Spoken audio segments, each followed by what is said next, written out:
murakoze.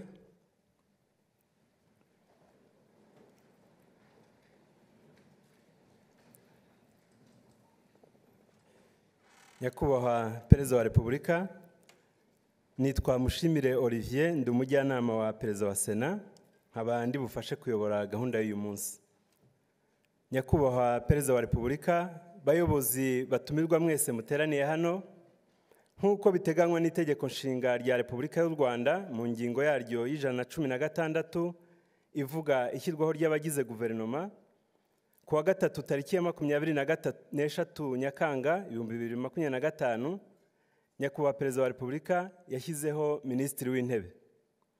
Nk'uko kandi biteganywa n'itegeko nshinga rya Repubulika y'u Rwanda mu ngingo yaryo y'118 ivuga irahira ry'abagize guverinoma, n'ingingo yaryo ya 63 ivuga indahiro y'abayobozi, Nyakubahwa Perezida wa Repubulika, muri uyu mwanya mugiye kwakira indahiro ya Minisitiri w'Intebe Dr. Nsengiyumva Justin.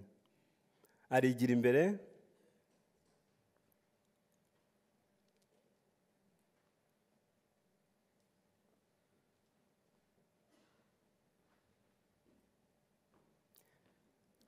Arafata ibendera rya Repubulika y'u Rwanda n'ikiganza cy'ibumoso, azamura ukuboko kw'iburyo, avuga indahiro.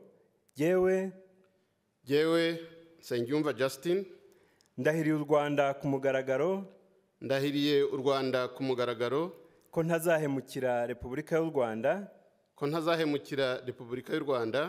ko nzubahiriza itegeko nshinga n'andi mategeko, ko nzaharanira uburenganzira bwa muntu n'ibyagirira abanyarwanda bose akamaro, ko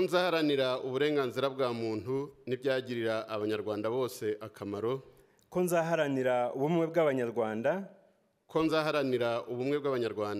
ko nzakorana umurava imirimo nshinzwe, ko ntazakoresha ububasha mpawe mu nyungu zanjye bwite, nintatira iyi ndahiro nzabihanirwe n'amategeko. Imana ibimfashemo. Murakoze.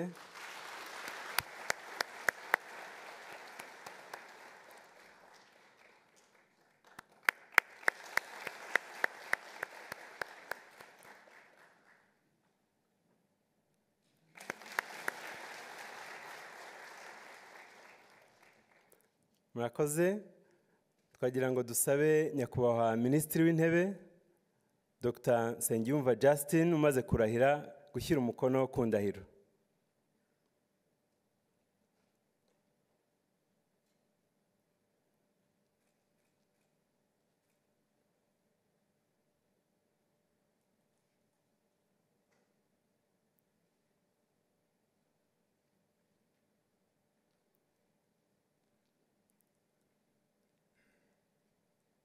Twongere dushimire Nyakubahwa Minisitiri w'Intebe umaze kurahira.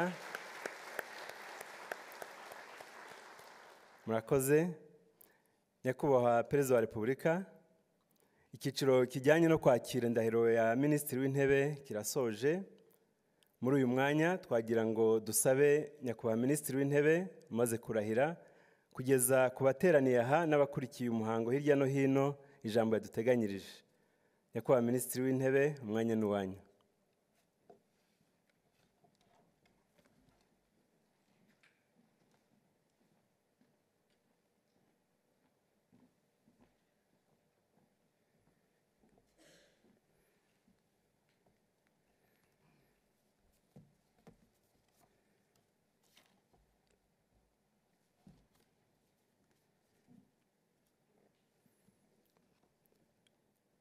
Nyakubahwa Perezida wa Repubulika, bayobozi mwese duhuje inshingano zo kubaka igihugu cyacu, namwe mwese mwaje kwifatanya natwe muri uyu muhango. Ndashaka kubanza gushimira byimazeyo Nyakubahwa Perezida wa Repubulika y'u Rwanda ku cyizere yangiriye.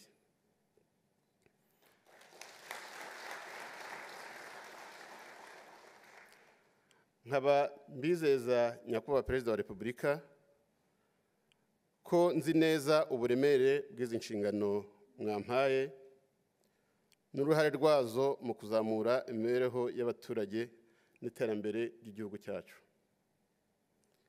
Nyakubahwa Perezida wa Repubulika ndetse namwe bayobozi bose muteraniye hano, ndashaka kubasezeranya ko iki cyizere Nyakubahwa Perezida wa Repubulika yangiriye kitazaraza amasinde. Ndabizeza ko nzakora ibishoboka byose ndetse nkore n'ibirenzeho kugira ngo nuzuze inshingano nahawe, bityo igihugu cyacu kibyungukiremo ku buryo bugaragarira buri wese. Ndashimira cyane ubwitange abayobozi babanjirije bagaragaje kugira ngo u Rwanda rutere intambwe ishimishije nk'uko bigaragarira buri wese uyu munsi. Niteguye ntategwa gutanga umusanzu wanjye muri urwo rugendo k'umunyarwanda wiyemeje gukorera igihugu cye.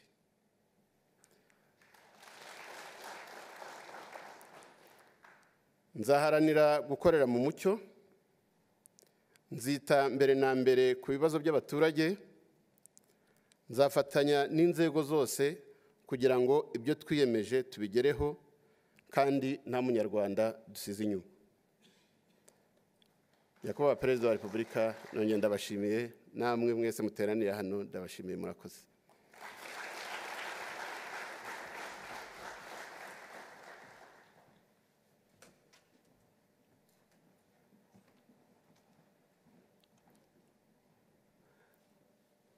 Arakoze Nyakubahwa Minisitiri w'Intebe ku ijambo tugejejeho, twongere tumushimire. Nyakubahwa Perezida wa Repubulika, nyuma yo kwakira indahiro ya Minisitiri w'Intebe, mubyemeye twafata akaruhuko k'iminota nk'itanu, nyuma murakira indahiro y'abagize guverinoma. Murakoze.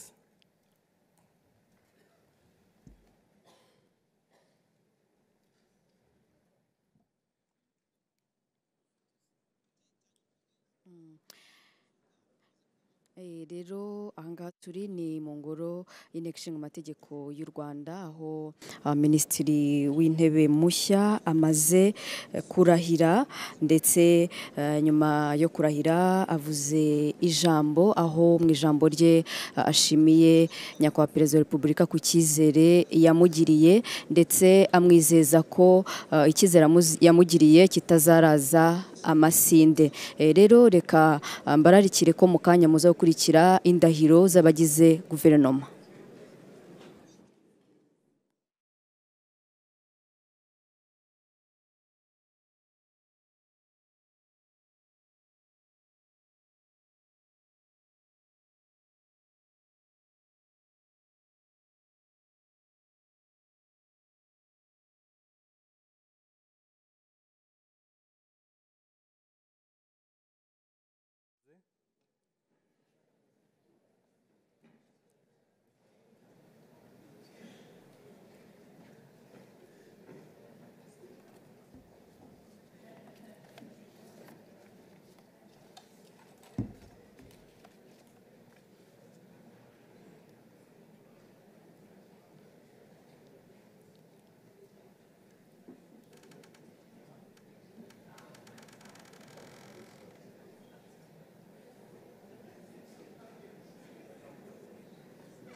Back.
kwa Perezida wa Repubulika.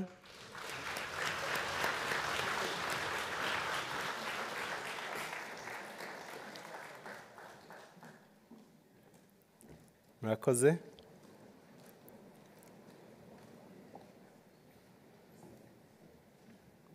Nyakubahwa Perezida wa Repubulika, bayobozi batumirwa mwese muteraniye hano, nk'uko biteganywa n'itegeko nshinga rya Repubulika y'u Rwanda mu ngingo yaryo y'116 ivuga ishyirwaho ry'abagize guverinoma, tariki ya 24 Nyakanga 2025 Nyakubahwa Perezida wa Repubulika yashyizeho abagize guverinoma, nk'uko kandi biteganywa n'itegeko nshinga rya Repubulika y'u Rwanda mu ngingo yaryo y'118 ivuga irahira ry'abagize guverinoma n'ingingo yaryo ya 63 ivuga indahiro y'abayobozi. Nyakubahwa Perezida wa Repubulika, muri uyu mwanya mugiye kwakira indahiro z'abagize guverinoma bagizwe n'abaminisitiri n'abanyamabanga ba leta.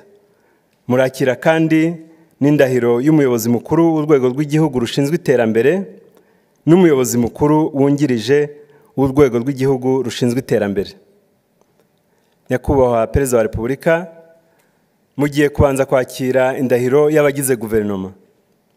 Mubyemeye, abaminisitiri bakurikira bakwigira imbere bakabagezaho indahiro: Madame Uwizeye Judith, Minisitiri muri Perezidansi ya Repubulika; Madame Mpambara Ines, Minisitiri mu biro bya Minisitiri w'Intebe; Bwana Murangwa Yusuf, Minisitiri w'Imari n'Igenamigambi; Ambassadeur Nduhungirehe Olivier, Minisitiri w'Ububanyi n'Amahanga n'Ubutwererane; Dr. Ugirashebuja Emmanuel, Minisitiri w'Ubutabera, Intumwa Nkuru ya Leta; Dr. Biruta Vincent, Minisitiri w'Umutekano mu Gihugu; Bwana Habimana Dominique, Minisitiri w'Ubutegetsi bw'Igihugu; Dr. Gasore Jimmy, Minisitiri w'Ibikorwa Remezo; Madame Ingabire Paula, Minisitiri w'Ikoranabuhanga na Innovation; na Bwana Nsengimana Joseph, Minisitiri w'Uburezi.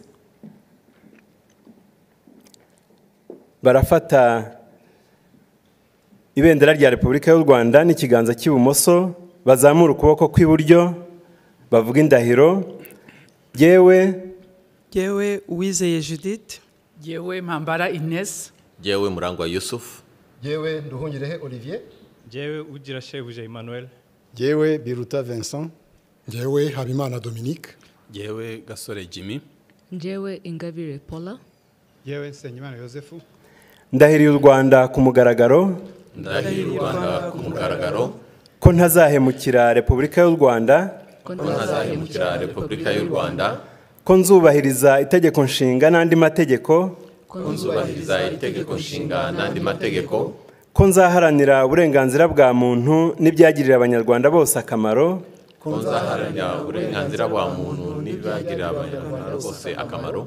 nzaharanira ubumwe bw'abanyarwanda,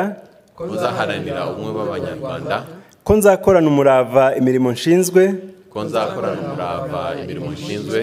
ko ntazakoresha ububasha mpawe mu nyungu zanjye bwite, nintatira iyi ndahiro nzabihanirwe n'amategeko. Imana ibimfashemo. Murakoze.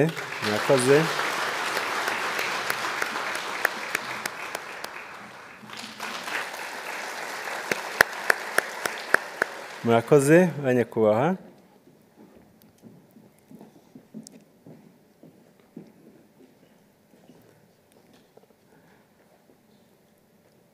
Nyakubahwa Perezida wa Repubulika, hakurikiyeho kwakira indahiro y'abaminisitiri n'umunyamabanga wa leta bakurikira: Dr. Arakwiye Bernadette, Minisitiri w'Ibidukikije; Dr. Cyubahiro Bagabe Marc, Minisitiri w'Ubuhinzi n'Ubworozi; Dr. Nsanzimana Sabin, Minisitiri w'Ubuzima; Bwana Sebahizi Prudence, Minisitiri w'Ubucuruzi n'Inganda; Madame Mukazayire Neri, Minisitiri wa Siporo; Dr. Bizimana Jean Damascene, Minisitiri w'Ubumwe bw'Abanyarwanda n'Inshingano Mboneragihugu; Ambassadeur Nkurikinka Christine, Minisitiri w'Abakozi ba Leta n'Umurimo; Retired Major General Murasira Albert, Minisitiri w'Ibikorwa by'Ubutabazi; Dr. Utumatwishima Jean Nepo Abdallah, Minisitiri w'Urubyiruko n'Ubuhanzi; Retired General Kabarebe James, Umunyamabanga wa Leta ushinzwe ububanyi n'amahanga n'ubufatanye n'akarere.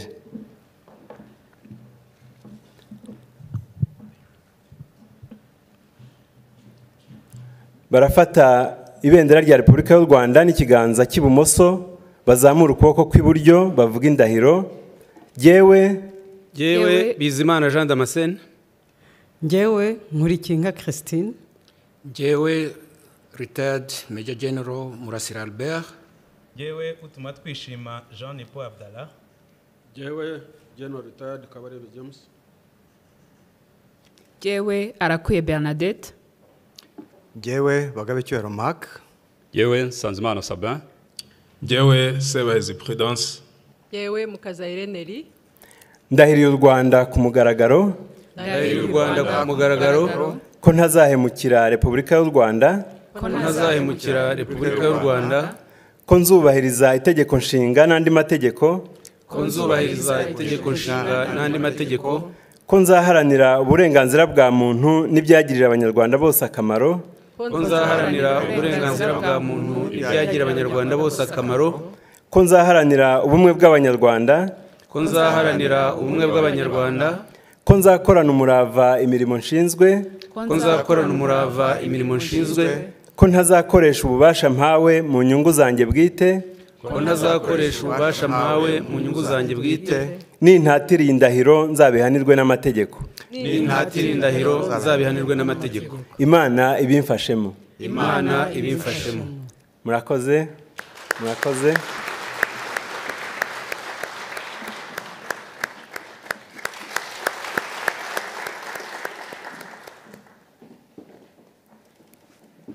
Murakoze.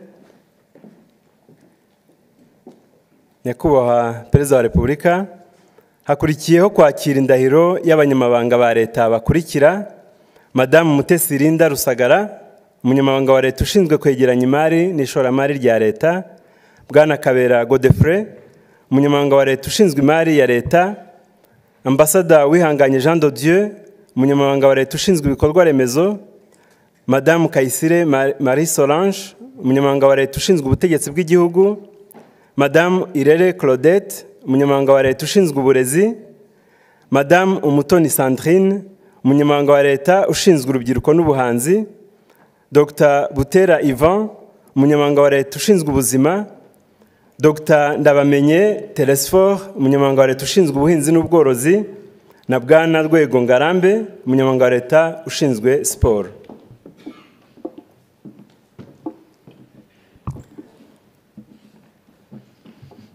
Barafata ibendera rya Repubulika y'u Rwanda n'ikiganza cy'ibumoso bazamura ukuboko kw'iburyo bavuga indahiro.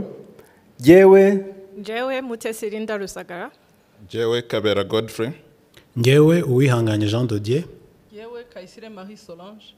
Jyewe Irere Claudette. Jyewe Umutoni Sandrine. Jyewe Butera Ivan. Jyewe Ndabamenye Telesphore. Jyewe Ngarambe Rwego. Ndahiriye u Rwanda ku mugaragaro. Ndahiriye u Rwanda ku mugaragaro. Ko ntazahemukira Repubulika y'u Rwanda. Ko ntazahemukira Repubulika y'u Rwanda. Ko nzubahiriza itegeko nshinga n'andi mategeko. Ko nzubahiriza itegeko nshinga n'andi mategeko. Ko nzaharanira uburenganzira bwa muntu n'ibyagirira abanyarwanda bose akamaro. Ko nzaharanira uburenganzira bwa muntu n'ibyagirira abanyarwanda bose akamaro. Ko nzaharanira ubumwe bw'abanyarwanda. Ko nzaharanira ubumwe bw'abanyarwanda. Ko nzakorana umurava imirimo nshinzwe. Ko nzakorana umurava imirimo nshinzwe. Ko ntazakoresha ububasha mpawe mu nyungu zanjye bwite. Ko ntazakoresha ububasha mpawe mu nyungu zanjye bwite. Nintatira iyi ndahiro nzabihanirwe n'amategeko.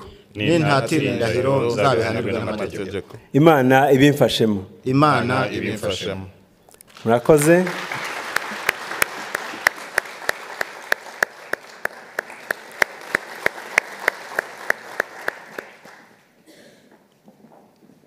Murakoze.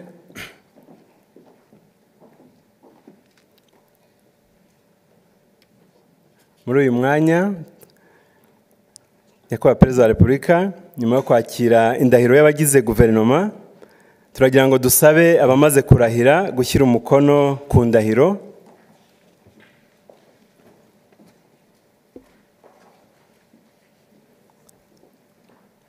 Twagira ngo kandi tubamenyeshe ko Minisitiri w'Ingabo na Minisitiri w'Uburinganire n'Iterambere ry'Umuryango batarahiye kubera ko bari mu butumwa bw'akazi hanze y'igihugu, bityo nyakubahwa Perezida wa Repubulika mukazakira indahiro yabo mu gihe cya vuba.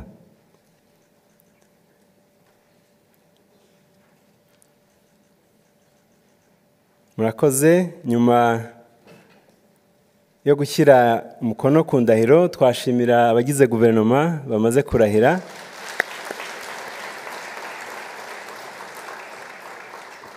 Nyakubahwa Perezida wa Repubulika, muri uyu mwanya hakurikiyeho kwakira indahiro y'abayobozi bakuru b'urwego rushinzwe iterambere mu Rwanda, aribo Bwana Afrika Jean Guy, umuyobozi mukuru w'urwego rushinzwe iterambere mu Rwanda, na Madamu Muganza Juliana Kangeri, umuyobozi mukuru wungirije w'urwego rushinzwe iterambere mu Rwanda.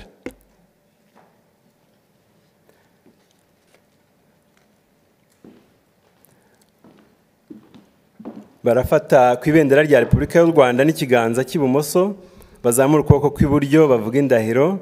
Jyewe Afrika Jean Guy. Jyewe Muganza Juliana Kangeri.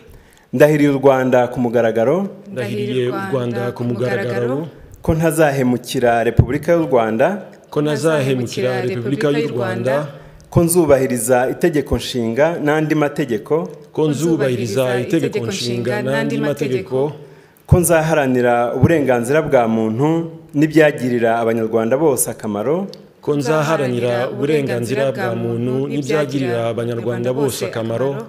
Ko nzaharanira ubumwe bw'abanyarwanda. Ko nzaharanira ubumwe bw'abanyarwanda. Ko nzakorana umurava imirimo nshinzwe. Ko nzakorana umurava imirimo nshinzwe. Ko ntazakoresha ububasha mpawe mu nyungu zanjye bwite.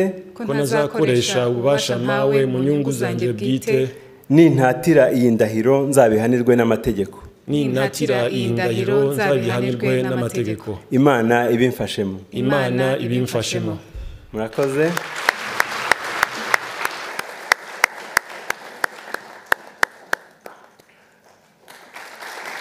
Murakoze.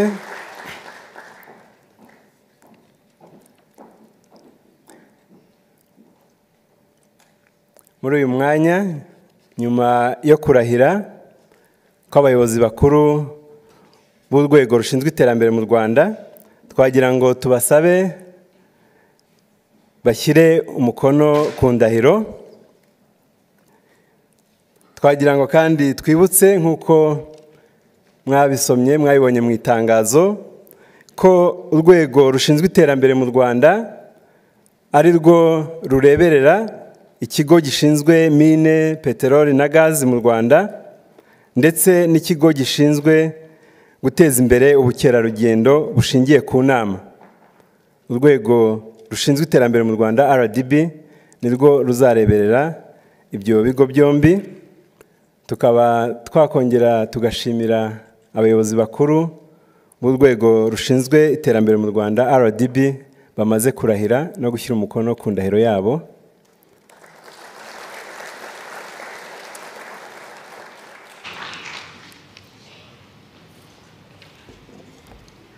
Nyakubahwa Perezida wa Repubulika, nyuma yo kwakira indahiro ya Minisitiri w'Intebe n'indahiro z'abagize guverinoma ndetse n'indahiro z'abayobozi bakuru b'urwego rushinzwe iterambere mu Rwanda, mu cyubahiro cyanyu mwageza ku bateraniye hano n'abakurikiye umuhango hirya no hino ijambo mwaduteganyirije kuri uyu munsi.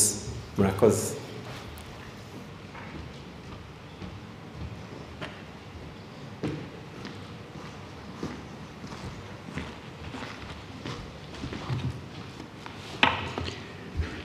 Mwaramutse neza mwese.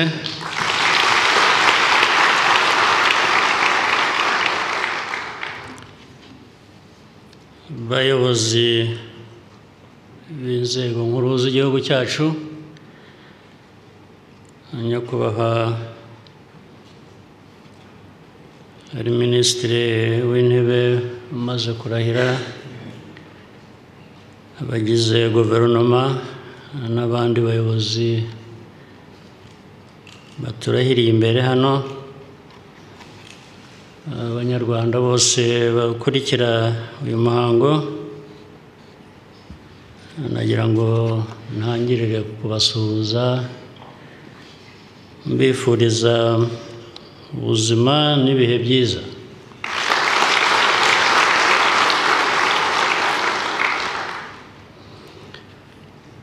Ndabanza mpere ku gushimira byimazeyo Minisitiri ucyuye igihe, Prime Minister ucyuye igihe, Prime Minister Ngirente, kugira ngo mbanze mushimire akazi keza n'imyaka yari amaze agakora.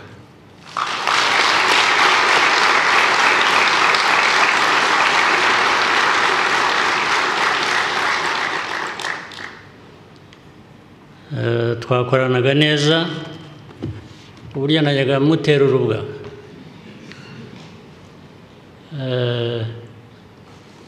nkahera ku izina rye ngo Ngirente, nkamubwira nti ba Prime Minister ugira utyo, hanyuma agaheraho abigira atyo nyine. Nagushimira cyane rero, kandi ndagira ngo byumvikane ko abavuye cyangwa bahinduriwe imirimo n'abatahawe indi buriya irahari irabategereje.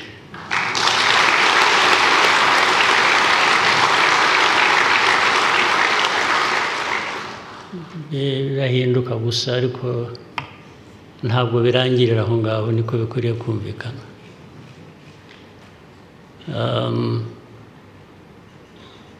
Abanyarwanda ni benshi, twifuza ko bagira uruhare rutandukanye mu gukorera igihugu cyabo, kandi ibintu bizajya bihora bihinduka. Si ibyege mwananiye gusa mwanze kumpindura, ndashaka guhinduka nanjye ariko mukanga, ubwo nanjye igihe cyanjye kizagera.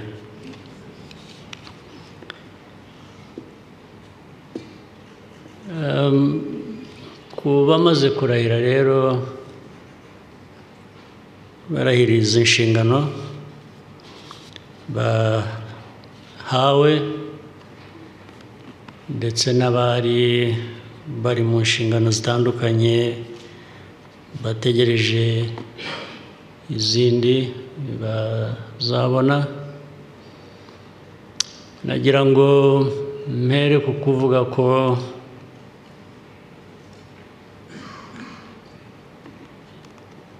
izi nshingano zifite uburemere butandukanye. Icya mbere, zihera ku bushobozi cyangwa ku bumenyi cyangwa ku bushake bw'abantu. Ugomba kugira ubushake, ugomba no kumenya icyo ugiye gukora, ugomba no kukigirira ubushobozi. Hari bimwe abantu bashobora gukora, tuvuge abahawe imirimo runaka, ndetse byahereye ko abantu babonye ko muri wowe hari ubwo bushobozi. Ibyo ni ibituruka hanze, ariko uko uzabikora n'ubushake ubikorana n'imyumvire ubikorana ko ako kazi karenze wowe gusa, kareba igihugu cyose, ibyo ntibyoroshye kugira ngo bituruke hanze mu baguhaye izo nshingano. Ni wowe birimo. uko ubikoresha uhereye ku bikurimo byo ni ibyawe rwose. Abantu bakwigisha, bakwibutsa, babwiriza, bakwegera ibyo byose, ariko iyo bitakurimo ngo ubyumve ibijyanye n'izo nshingano biri muri wowe, akazi ntabwo gashobora kugenda neza. Niyo wakwibutswa inshuro zingahe, niyo wakubitwa imijugujugu kangahe, niyo wagira uti ibikurimo utabivanamo ngo ubikoreshe kubera ko bishingiye ku myumvire yawe n'ubushake bwawe, akazi ntikagenda neza. Impamvu rero nayo mbivuga, u Rwanda rwacu, aba banyarwanda batureba bakatubonamo byinshi, bakwiye no kutugirira icyizere ku bibazo bafite bahangana nabyo buri munsi, tugiye kubafasha kubikemura. U Rwanda rufite imiterere yarwo, hari aho rusa n'ibindi bihugu cyane ibya Afurika, ariko hari n'aho dutandukaniye n'ibindi bihugu, byaba n'ibya Afurika byaba n'iby'ahandi hose.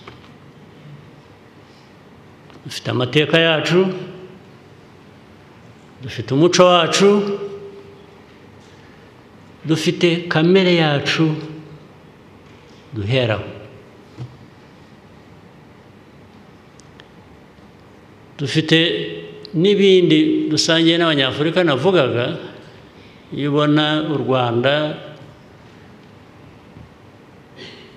naho ruva naho rujya cyangwa aho ruri ubu ngubu, buri munsi tuvuga amajyambere, atera imbere n'ibyo. Hari abandi bateye imbere. Kuki abandi bateye imbere tugasigara? Kuki twasigaye inyuma? Hari impamvu ishingiye no ku kuntu dutandukanye. Ubundi iyo tutaza kuba dutandukanye bigeze aho, natwe tuba duteye imbere. Ariko impamvu ni iyi. Impamvu ni amateka, impamvu ni imikorere, impamvu hari ibyo ntari bujyemo bitaza kumvikana nabi, ariko tugomba gukosora byanze bikunze.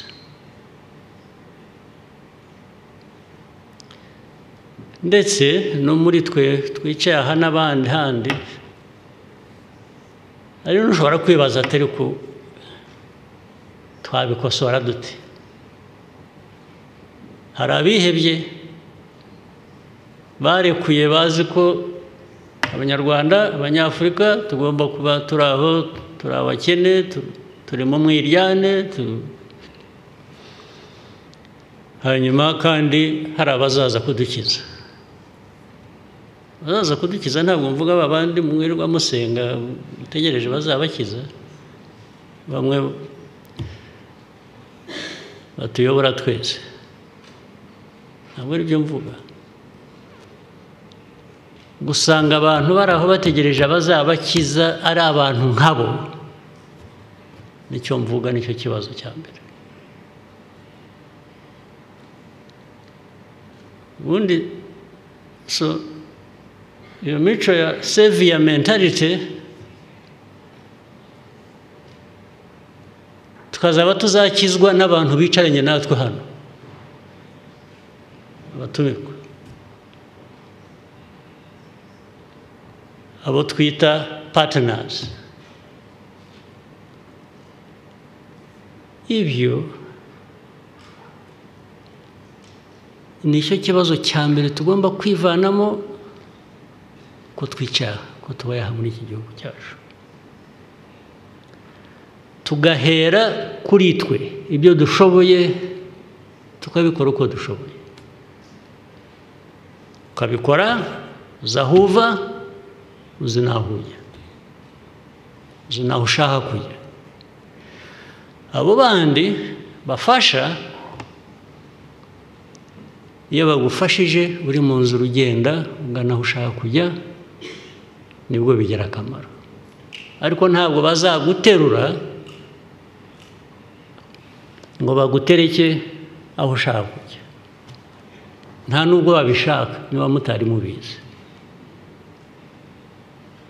Ntibabishaka, ntibabikeneye, ahubwo ugumye aho ngaho ni mu nyungu zabo. Twe rero Abanyarwanda, Abanyafurika, tukicaraho tukadamarara, tugategereza ko hari abazaza kuducungura. Kandi ntiwabonye ko n'abariya tuzi muri za Bibiliya n'abandi bazaducungura bafite uko basa kwabo kutari nkatwe? Abo bari mubizi, murerekwa ariko ntimubona. Ibyo rero ni ikinyoma. Umwicara ubwo muhabwe izo nshingano, mwazijyamo mugakora neza, mwazijyamo mugakora nabi, mwazijyamo mwinuba, ukavuga uti kuki bangize iki, batangize iki, abasigaye hanze bavuze bati ariko kuki batoranyije kanaka jye ntibampitemo. Ibyo byose ibyo ubikora wibuka ngo uri ubusa igihe twese tutivanyemo uwo muco wo kutumva inshingano ituri imbere, icyo dukwiriye, agaciro dukwiriye kwiha mbere y'uko dutegereza ko hari undi wakaduha. Uri ubusa.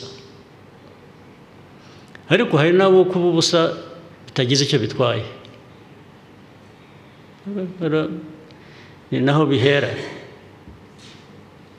Hari abo kuba ubusa, guhora usabiriza, guhora ukubitwa inkoni za buri munsi ngo ntiwagenjeje uko undi yabishakaga, hari abo bitagize icyo bitwaye.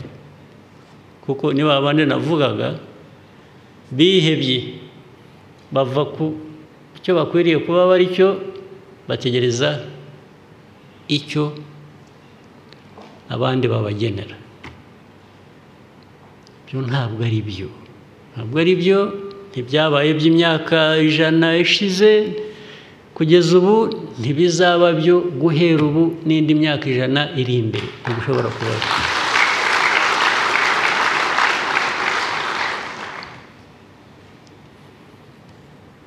Niyo umuntu abivuga atya rero, ikibabaje ni uko ku mpande zombi ari twebwe turi aho ngaho hakwiriye gukosorwa, ari bariya nabo batugenza uko ukwiriye gukosorwa. Bose twese hamwe turi kimwe, binyura mu gutwi kumwe bigahita mu kundi, bikakomeza uko byabaye imyaka yose ishize. Ndabivugira, nzahora mbisubiramo, tugomba kubisubiramo. Ndabibwira mwebwe abayobozi muri hamwe bafashe inshingano zo kuyobora. Niba mutabyumva, ubu nababwira ko turi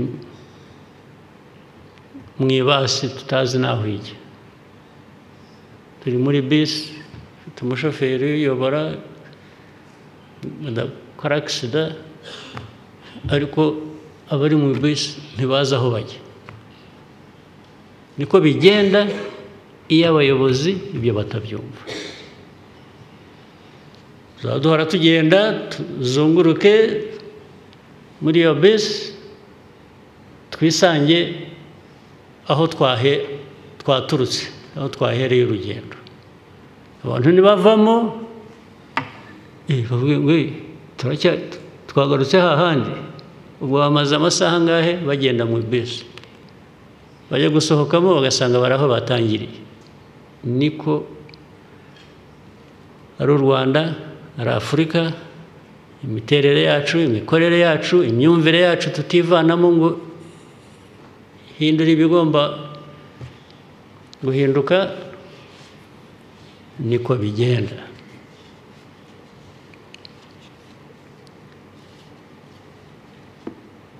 Kandi hari ingero nyinshi zikwiriye kuba zitwigisha, zikwiriye kuba zadushyiramo, simvuze uburakari bundi, ndavuga uburakari bw'imbaraga abantu bari bakwiye kuba bakoresha kugira ngo tuve aho. Ingero zirahari buri munsi, umunsi ku wundi, umunsi ku wundi, umunsi ku wundi. Umunsi w'amateka yacu, imyaka 31 tumaze, naho tuvuye, ababigizemo uruhare bandi batari abanyarwanda, aho uyu munsi baza bakabwira abantu ko the victims are now the perpetrators.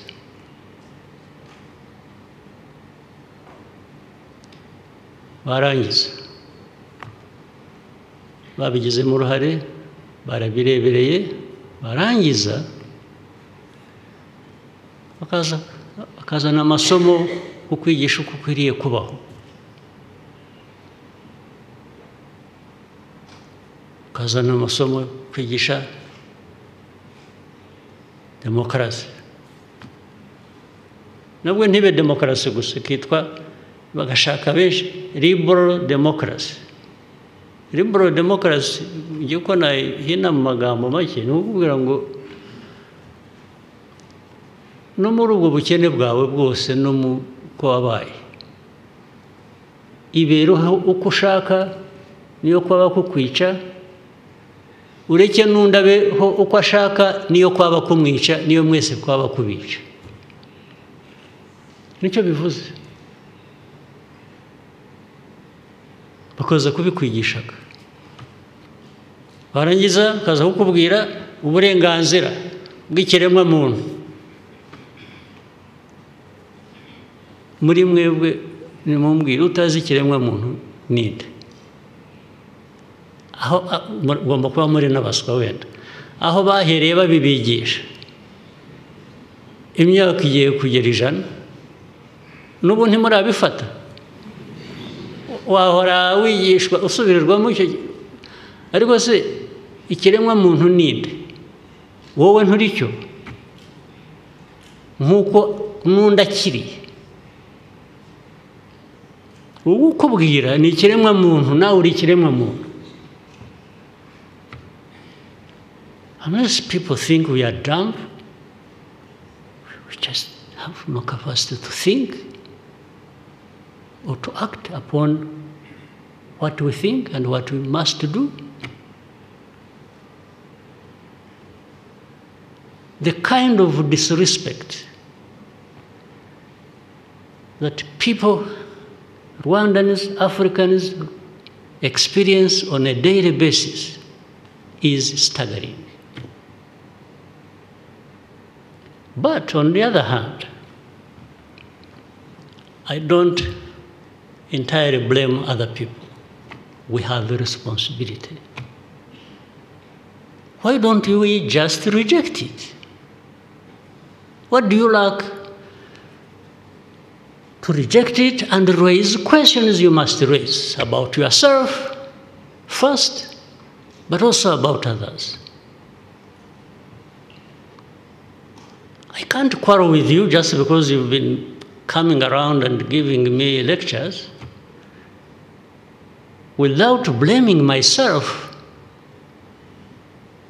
for committedly listening to you and going by what you are telling me that I know.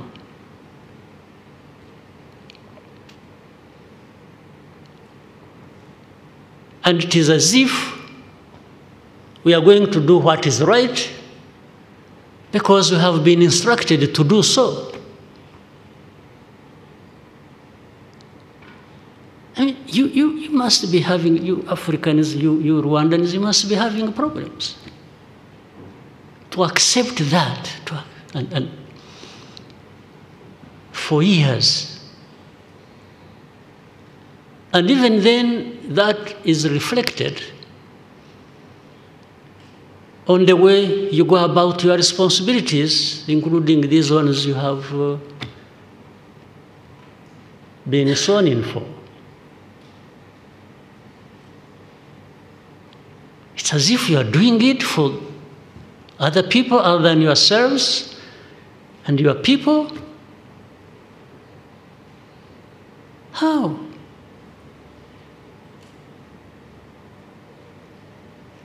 Well, in the civilized world we find ourselves today, you don't fight over anything and everything every day. You choose your fights. But you must choose the fights. They are there. There are the fights you must fight. Unless you have no purpose, you have no meaning attached to the responsibilities you have and what you owe yourself.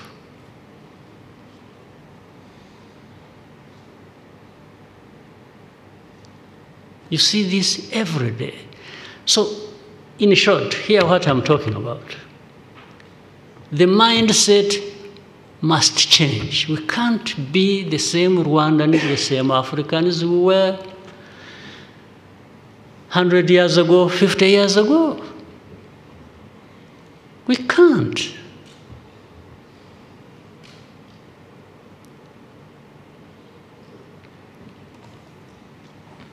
And what I have tried to do when you look at this cabinet, that's what I've been trying even in the past cabinets, especially the recent ones. You people, I think I'm the oldest in the cabinet. Most of you have 30s, 40s, and it is for a purpose. It is for a purpose of saying, you young people, are you going to grow through this world like some of us, the old ones, did, and didn't change much that was necessary? You really can't find it in yourselves, you young people? Educated, traveled all over the world. You know your history, where you're coming from. You know all this I'm talking about. And you just behave and move forward like nothing happened.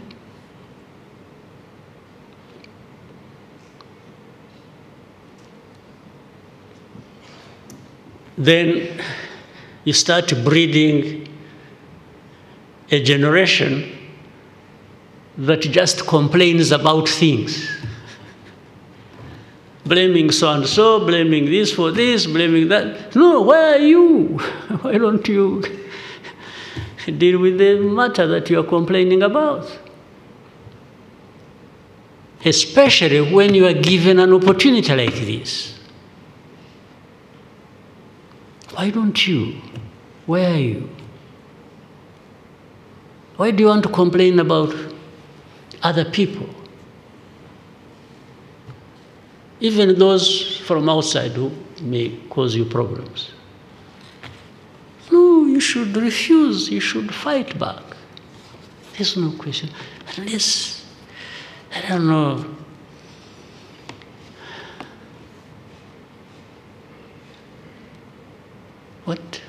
what medicine do you need other than the life you have lived, the experiences you have had, the losses you have had? What else do you need?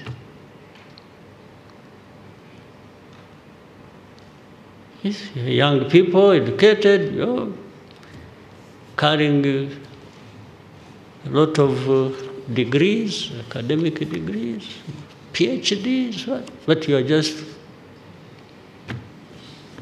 I mean, why don't you get this and... but you can't do it unless there's something in you have to correct, the mindset. Even your self-awareness and appreciating yourself and being aware that you can do something for yourself. And you have the capacity to fight back with ideas, with values. There is everything that you have to put to such a fight.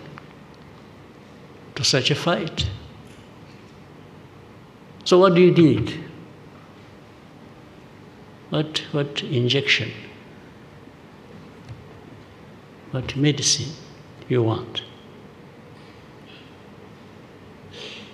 In the end, you have yourselves to blame. But that is, if you are conscious of what you should be blaming yourself for.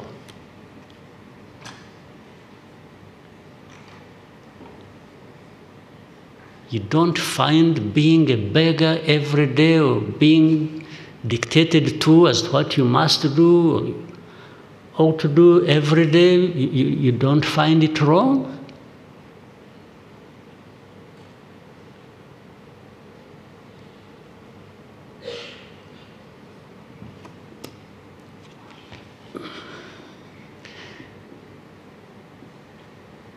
Uko abo batoya abo mwebwe mubyiruka n'abandi kubaha uburere is one thing, uburere ubuzima. Uko mubukoresha is another thing. Ariko uburere butangwa kugira ngo bushingirweho bukoreshwe ibyiza by'abantu. Kandi nta muntu waremye undi.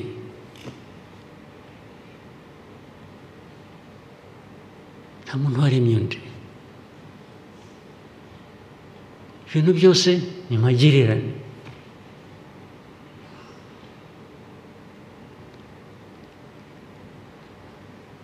Ntabwo ari ukubivuga gusa. Dukwiye no kubishingiraho ibikorwa dukora, hanyuma tukabona ibivuye muri ibyo bikorwa. Nagira ngo rero muri ayo magambo maremare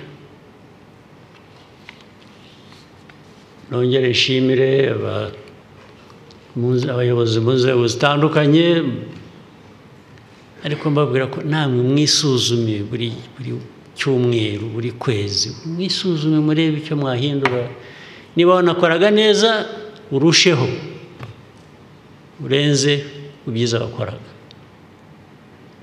kuko byose birashoboka ariko hagomba kugira ibikorwa u Rwanda aho ruva naho rujya nk'uko byavuzwe kare naho rugeze ntabwo ruhageze ku busa nuko nyine abantu bagiye bagira ibyiza bakora ariko wibaze iyo tuza kuba ari twese dukora ibyo bikorwa byiza kandi tubikora neza ku buryo dukora dutera imbere muri byo aho tuba tugeze tuba turenze n'aha ngaha turi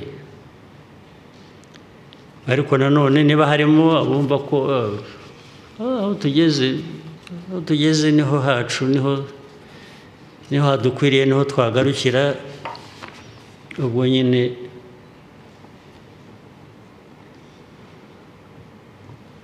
ikibazo kiracyahari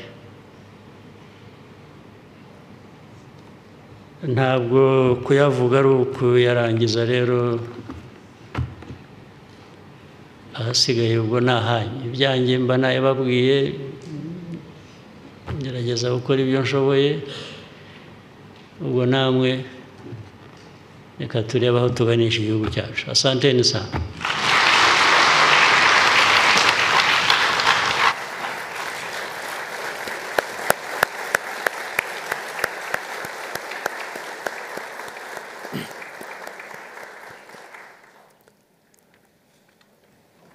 murakoze nyakubahwa perezida wa repubulika ku mpanuro muduhaye gahunda y'uyu munsi irasozwa n'ifoto y'urwibutso protocole irabidufashamo murakoze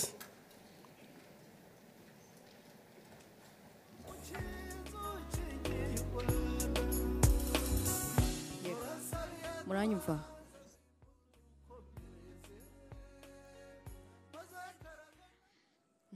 rero umuhango wari uduteranije hano mu ngoro y'inteko ishinga amategeko y'u Rwanda wo kwakira indahiro za minisitiri w'intebe ndetse n'abandi bagize guverinoma nshya ngubu ugeze ku musozo rero isojwe n'ubutumwa bwa perezida wa repubulika Paul Kagame amaze kubaha aho yatangiye ashimira minisitiri w'intebe ucyuye igihe Dr Edouard Ngirente ku buryo bakoranye ndetse anashimira abayobozi barahiriye inshingano zabo uyu munsi abasaba ariko gushyira umuturage ku isonga no gukorana umurava inshingano zabo yasabye abayobozi mu nzego zitandukanye kwisuzuma bakareba uko bakora basanga bakora neza bakarushaho ndetse basanga bakora nabi bakisubiraho reka rero tubashimire